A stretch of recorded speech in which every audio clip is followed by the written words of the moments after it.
You are listening to a special edition of the Frankton Eagles Report, a recap of Frankton's 7th straight win, a 60-48 road victory at Wabash on Tuesday night. I'm your host, Greg Mengelt. Coming up, we will talk to Michelle Garmon of the Tipton Tribune and Elwood call leader, who was able to stream the game and has a recap for us. And then I spoke with Frankton head coach Brent Brobston for about 5 minutes to get his thoughts on what was an inconsistent game, let's just say that. As I mentioned, the 7th win in a row for the Eagles, 6 of those by double figures. As I said, Michelle will have the details for you coming up. She had everything but the final statistics. I have those. The Eagles shot 56% from the field, 23 for 41, led by a 7 for 12 night by Trey Bennett, their leading scorer with 21 points. The Eagles attempted just 6 3-pointers on the night and made just one. Blake Nickham was 1 for 2. And they were 12 for 18 from the free throw line. That was mostly Trey Bennett, who was 7 for 9. Blake Nickham made both of his. Noah Melvin made his only attempt. Blake Nickham was probably the player of the night. He finished with 13 points, 7 rebounds, 6 steals, 3 assists, and a couple of block shots, and made some really big plays down the stretch. Bennett had 5 rebounds and a couple of block shots to go along with his team-leading 21 points. Ethan Stansberry and Eli Birch both scored 8 points. Stansberry also had 5 steals, 4 assists, and a block shot. Birch also had 3 assists and 3 rebounds. Melvin contributed 5 points, 4 rebounds, and 3 assists. And Ashton Stansberry, 4 points, 5 rebounds, 6 assists, and a steal in the victory. And here is Michelle Garmon of the Tipton Tribune and Elwood call leader with her recap of the Frankton victory.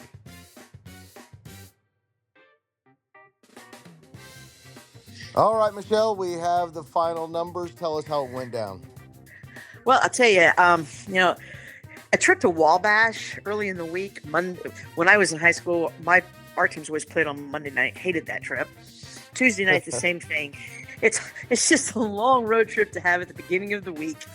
And I think Frankton kind of came out flat a little bit and struggled. And they were down there early in the third quarter. They were down 12 points, and Wabash hit some key 3-pointers, wide open, uncontested threes.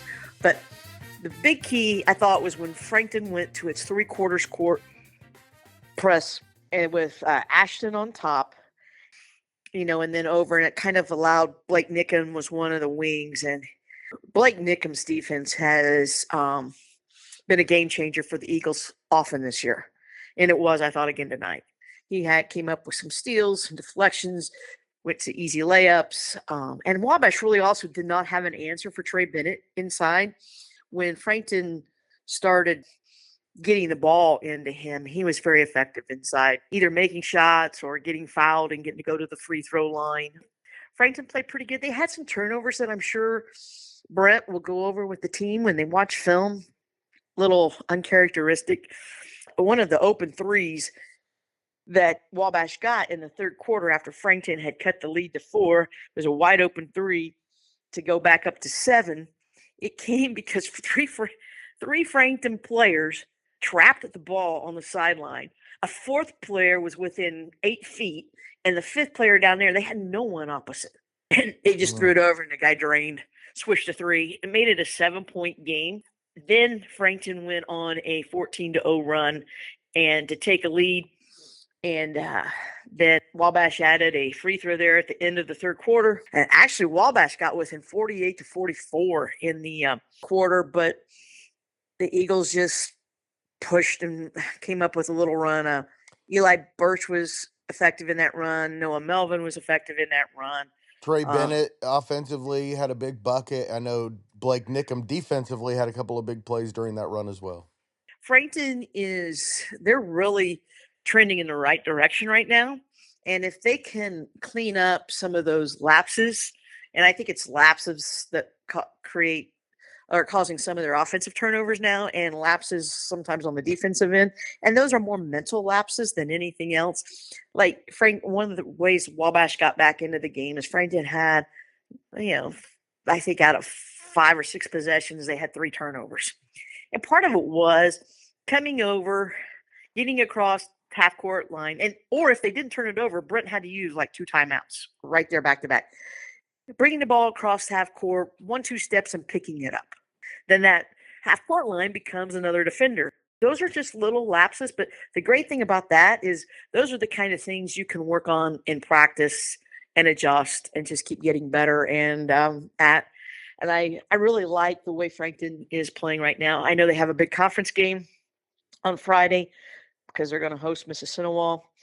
I know neither one. I know neither one of those teams is in the conference race, but it's because they have a good shot at finishing 5-2, which would be, really good for them. Yeah, Mississinawa, though, not got a good record, but that's a talented team. A talented team, and they've got some athletes on it.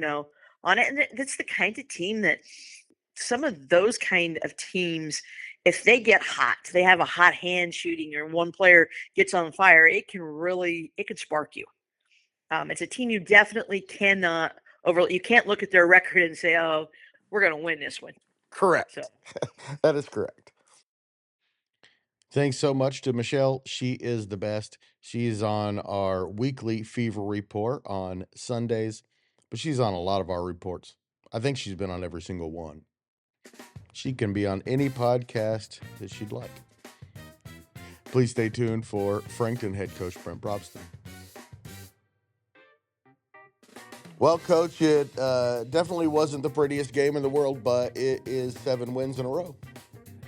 Yeah, we'll take it and move forward. And not a very good first half for us, but I liked our third quarter effort. And the kids bought into changing a little bit defensively and was able to cause some issues there for Wabash in the third quarter and fourth quarter. And we played a good second half.